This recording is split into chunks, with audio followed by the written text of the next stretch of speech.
Welcome back to the another project presentation by a 360DigiTMG. Today's project presentation is a drowsiness detection system for students. I'm handovering this project to a team Vinita. Vinita, please take it. Yeah, thanks, Gomati. Good evening, everyone. Today we are going to present on the drowsiness detection system for students. We have prepared, moving on to the next slide. We have prepared the project under the guidance of Mr. Sharath, Raju, and Gomati. And we sincerely thank the entire 360TMG team for providing us this opportunity. Moving on to the next slide. Following other team members who have contributed in this project: Vinita Pereira, Anusha Kota, Mamta Sharma, Shrivani, Milan Oli, Abhinit Gag, Ricky, Suraj. Moving on to the next slide. Komal, Sachin, Akash, Chaitanya, and Mohammad Ibrahim. Moving on to the next slide. The contents of our project are project overview and scope, project goals, CRISP-ML methodology, technical stacks, project architecture, model building, model description, which includes both emotion analysis and drowsiness detection, code of emotion analysis model, code of drowsiness model, deployment strategy, output of the deployed model, both for emotion analysis and drowsiness detection. Then we end this with challenges, future scope, and Q&A. Thank you, everybody. I would request Mamta to talk on the project objectives and scope. Thank you, Vinita. The project aims to analyze the human emotions and also detect drowsiness of the user. Here, the scope is to build a model that will detect both emotion and drowsiness while viewing the video using an AI application. The model will detect the facial indicators of drowsiness, such as position of eyelid, and it will give pop-up accordingly on the display of the user. If their eyes have been closed for a certain amount of time, it is assumed that they are starting to doze off, and pop-up will come to wake them up and grab their attention. Likewise, for the emotion, it will detect whether the user is happy, sad, angry, etc. And the same output will be shown on the display of the user. Next slide, please. I would request Komal to continue the presentation. Thank you. Thank you, Mamta. Hello, everyone. I'm Komal, and I'd now like to discuss about the goals and constraints. So the key objective of our project is to detect drowsiness and emotions such as happy, sad, angry, surprised, etc. of a person.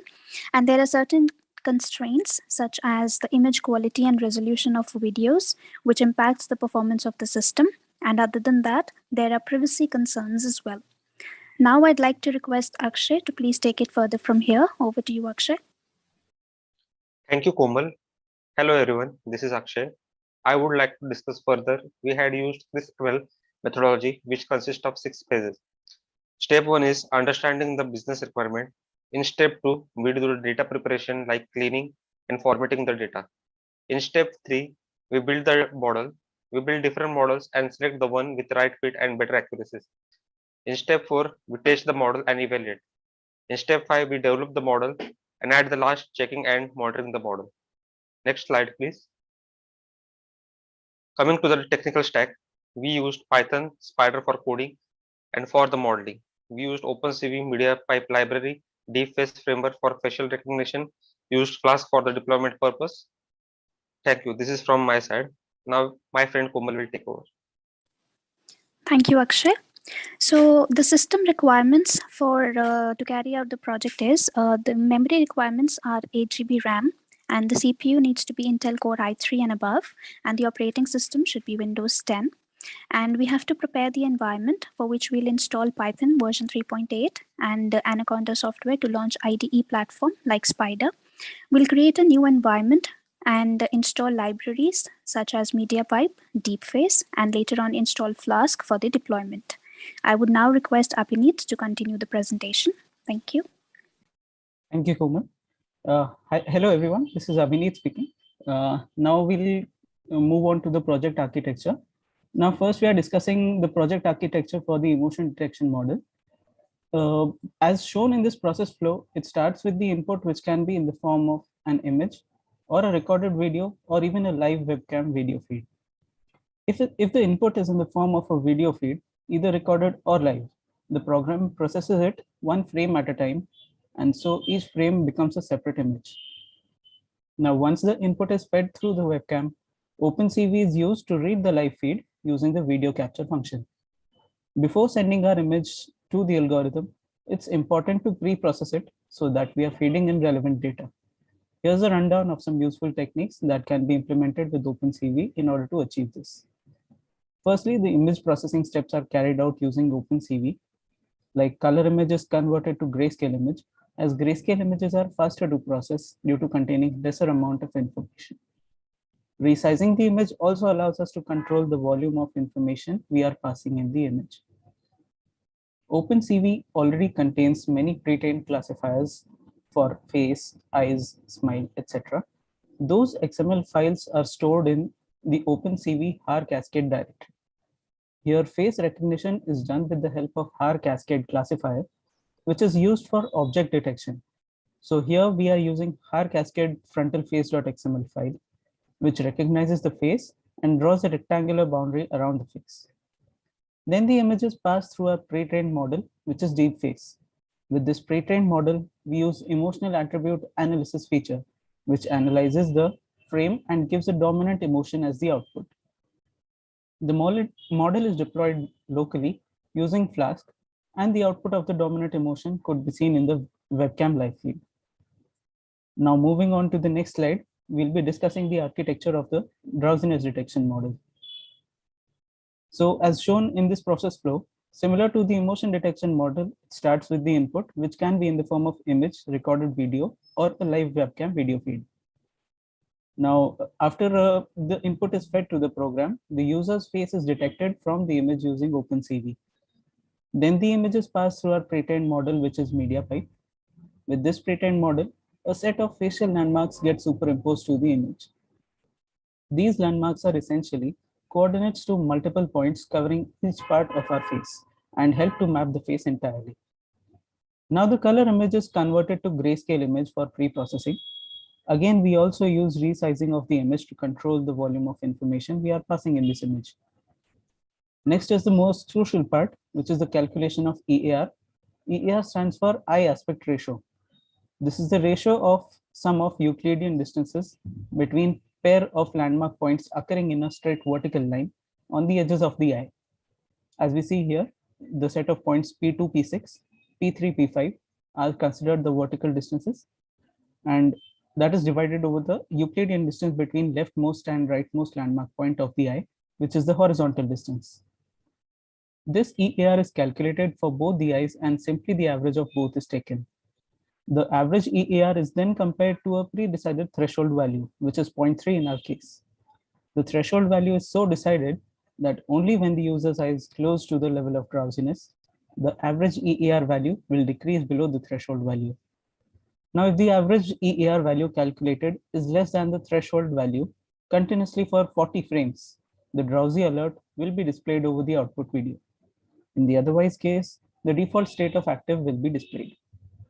After calculation of EAR and processing the output image, the model is deployed over the web using Flask package. A URL is created through the Flask over which the Python code output will get displayed.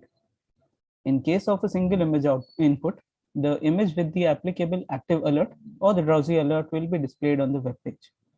And in case of a video input, the web page will show the output as the video with the applicable active alert or the drowsy alert as per the eye closing level. That is it from my side. Now I would request Srivani to continue with the next slide. Thank you. Thanks, Abhinit, for your great explanation. Hello, everyone. This is Srivani. I would like to discuss further on model building for drowsiness detection and its evaluation of results. Okay, here we have used two libraries for drowsiness detection, OpenCV2 and Mediapipe. As we all know, OpenCV2 is an open source library used for pre-processing of the images and videos to identify the faces. And Mediapipe is one of the Google API which makes face detection super easy. Face Mesh is one of the lightweight ML streaming library, performs real-time multi-face detection followed by 3D landmarks on 2D images and videos, which learns to detect 468 facial landmarks as it is mandated for pre-processing tasks. Here we carried out two pre-processing tasks. One is face detection and another one is face landmark detection. Face detection is generally the first step towards many face-related applications and adjusted to the scaling and the sizes of the faces accordingly. So extract this face for further processing. Face mesh for landmarks. If you see the slides, landmarks are overlaid on complete face to identify the region of interest. Whereas our region of interest are eyes, eyebrows, mouth center, nose tip, right ear trigger, left ear trigger, as listed in the slide. Landmark detectors are at work at remarkable speed, which distinguishes from other solutions available out there. Face mesh detection contains a list of bounding marks for every ROI. For each ROI, we have 6 key points of every face in images or videos. To detect the drowsiness over here, the key point of monitoring activity is I. We have to classify whether eye is closed or open. A proposed threshold methodology, what we used in our model is calculating EAR. Moving to next slide.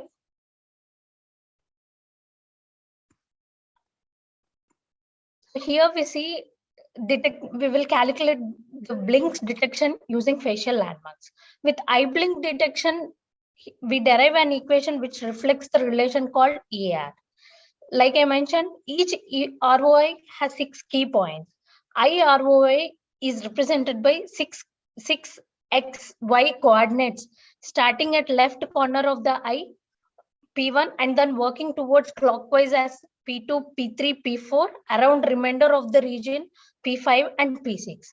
Ratio is calculated by traversing around P1 to P6, and now we will understand this equation.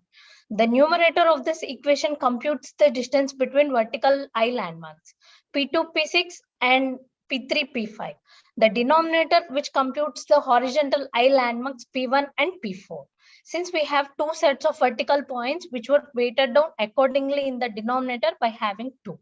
Overall EAR, we have seen the calculation over here is magnitude of P2 minus P6 plus P3 minus P5 divided by 2 times of P1 minus P4.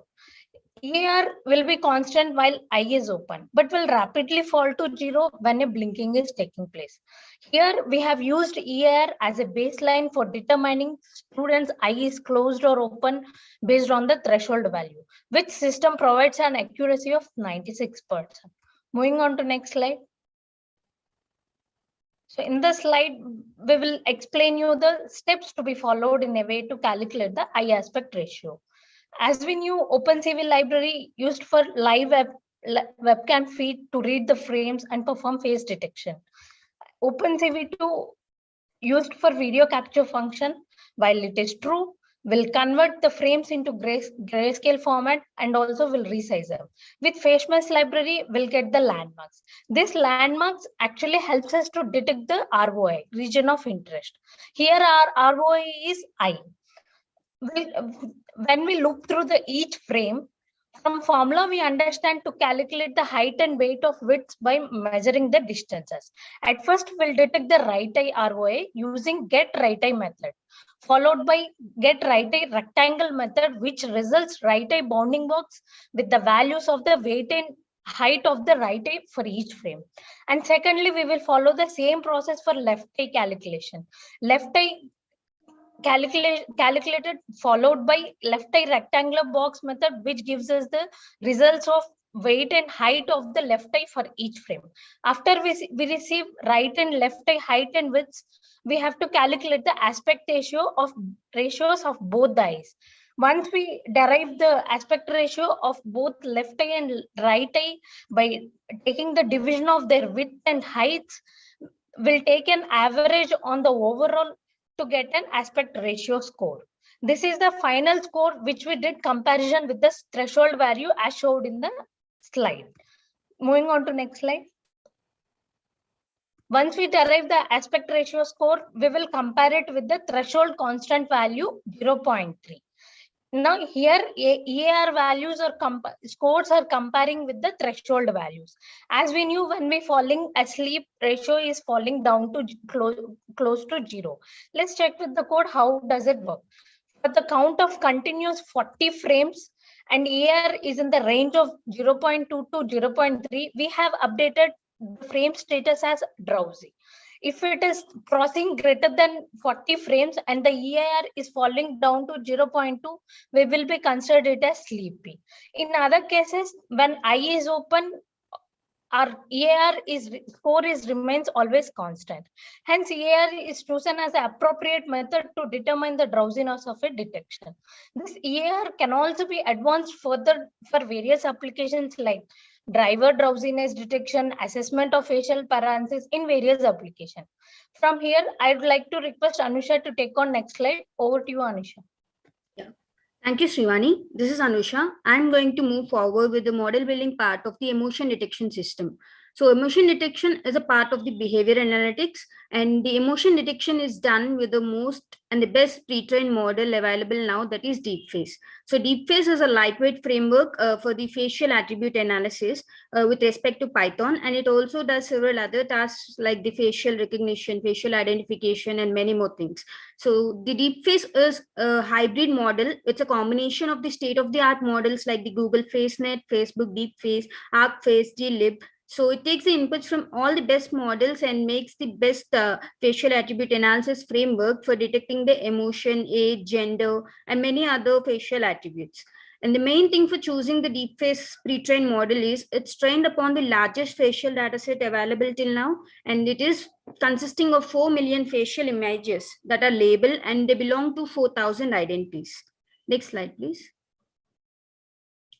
So as I've already mentioned, DeepFace deals with the facial attribute analysis. This facial attribute analysis module consists of several other attributes like age, gender, facial expression, and race of the particular person. The facial expressions that are identified by the DeepFace trained model is anger, fear, neutral, sad, disgust, happy, and surprise. These are the most dominant emotions that are being detected by DeepFace. And additionally, it also identifies the race of the person, whether he's an Asian, Indian, white, or black. And these are predicting all the kind of facial attributes. So coming to the implementation part of the DeepFace trained model, the DeepFace takes the input as an image or a live webcam video or a video stream. So all the image and the output phases are being handled by the OpenCV library. It's the best library for the image processing and the image handling things. So we use OpenCV for taking the image or a video as an input to the DeepFace model. In this case, let us first move on with the image. As you can see on the right side, there's a person, there's a woman laughing. So we're going to input this image as an input to the DeepFace model, and DeepFace.analyze is the function that is going to analyze all the facial attributes. So now we are going to give this image as the input to the DeepFace. As we have already mentioned, the image path parameter, that is the parameter that is taking the path of our input, and actions is the parameter that deals with the different facial attributes like the age, gender, race, and the emotion. And we get the output displaying all the different facial attributes and the most dominant attributes regarding percentages. As this we are dealing with the emotions, we are going to consider the most dominant emotion. As you can see here, we have several emotions with different percentages of their presence. And the image, we can see the person smiling, and she is a woman, and also her gender is woman, and the age is near to 31, and all the other facial attributes. Along with that, the most dominant emotion is happy, as the percentage is 92.26%, and we are going to detect the most dominant emotion is happy. Next slide, please. Yeah, as I've already mentioned, like we have seen how to deal with an image input. So now when we come with the input as a video stream, a live webcam video stream, like when the students are listening directly on an online class, or whether it's a recorded video stream, we are going to detect the emotions in that particular video. In that case, we need to deal with the video. So the process enlarges a little bit. Like in a video, we need to deal with the different frames. So each frame is then considered as a particular image and then fed provide as an input to the deep face model. So before going to give this video input to the deep face model, we need to do some pre-processing steps. Like in the emotion detection part, as we have explained in the architecture, the first step is to detect the face. So the hair cascade frontal face detector, that is the XML file that is available in the OpenCV library under the hair cascade folder. So we use that hair cascade frontal face classifier for detecting the face, and then we are going to pre-process each frame of the video. Like we are going to convert the color frame into a gray frame so that we can process it easier, and we are also resizing the image, and then at that particular place where the face is detected, we are going to draw a bounding box with the help of the X, Y, W, and H coordinates. So W and H are nothing but the width and the height. Now, as a frame is completely pre-processed and best for processing it through the model, we are passing the frame to the deep face model using the analyze function. And as we are going to detect the emotion, we take the emotion value into the actions parameter and then display the most dominant emotion from that. So in this way, we're going to get the dominant emotion from a video or an image or anything. So the pre-processing step should be applied, and we're going to display this in the deployment part. So my friend Milan will go to take over the deployment part of both the drowsiness and emotion detection models. Thank you. Thank you, Anusha. Now let's move ahead to the deployment part. So here we have used a web-based strategy. We use Flask to create the REST API, REST as in representational state transfer application programming interface, which is an architectural style that defines a set of constraints to be used for creating web services. REST technology is generally preferred to the more robust simple object access protocol, as in SOAP technology, because REST uses less bandwidth, simple and flexible, making it more suitable for internet usage. It is used to fetch or give some information from a web service. All communication done via REST API uses only HTTP request. A request is sent from client to server in the form of web URL as HTTP GET or POST or PUT or DELETE request. After that, a response comes back from server in form of a resource, which can be anything like HTML, XML, image, or JSON. But now JSON is the most popular format being used in web services. Flask comes packaged with a development web server. We can use this development server to double check that our code works as expected. To be able to run the Flask development server locally, we need to complete two steps. First, set up a virtual environment, and second, install the Flask package. Then Flask starts up the development server running on the HTTP 127.0.0.1-8080. This is the URL where we can find our app. It's the URL for our local host, which means the app is running on our own computer. Navigating to the URL in our browser, we can see the code live. Now we'll be moving to the deployment output for the emotion detection model. As we can clearly see that application is clearly depicting the various emotions when given webcam feed. Hence, the emotion detection model is working with a good accuracy and could be really helpful in analyzing the behavior pattern of the user.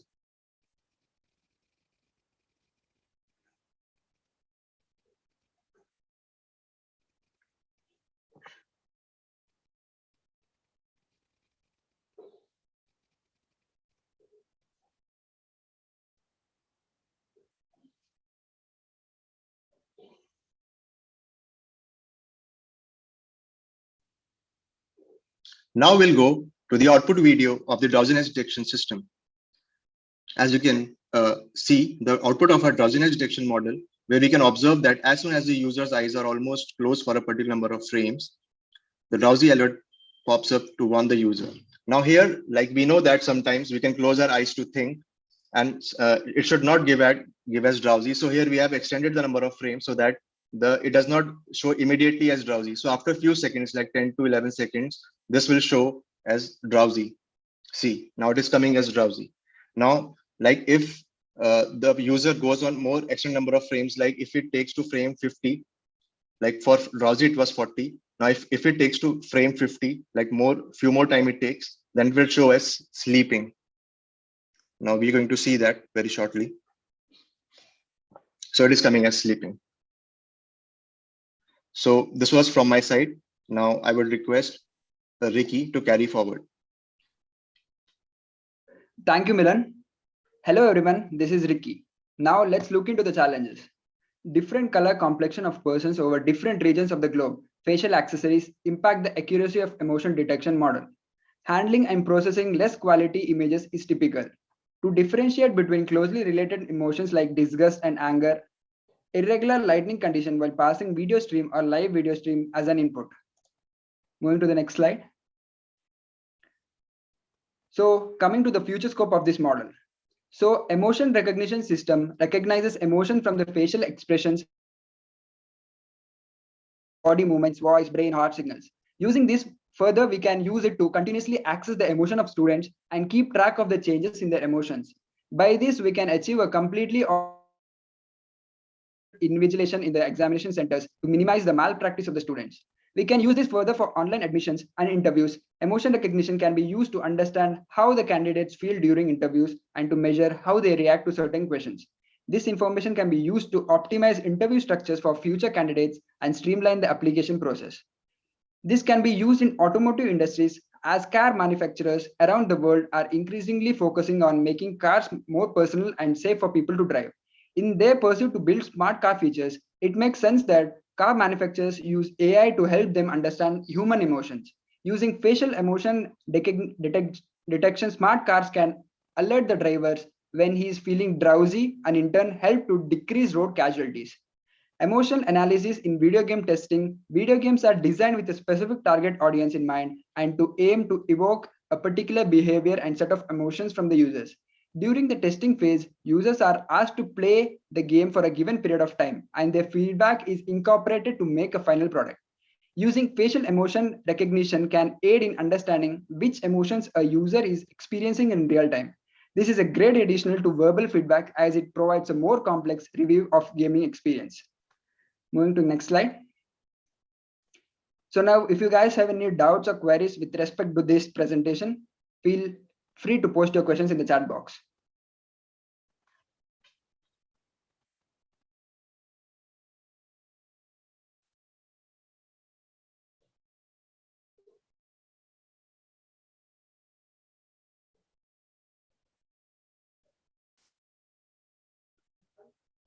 I think all your queries have been answered in the YouTube live.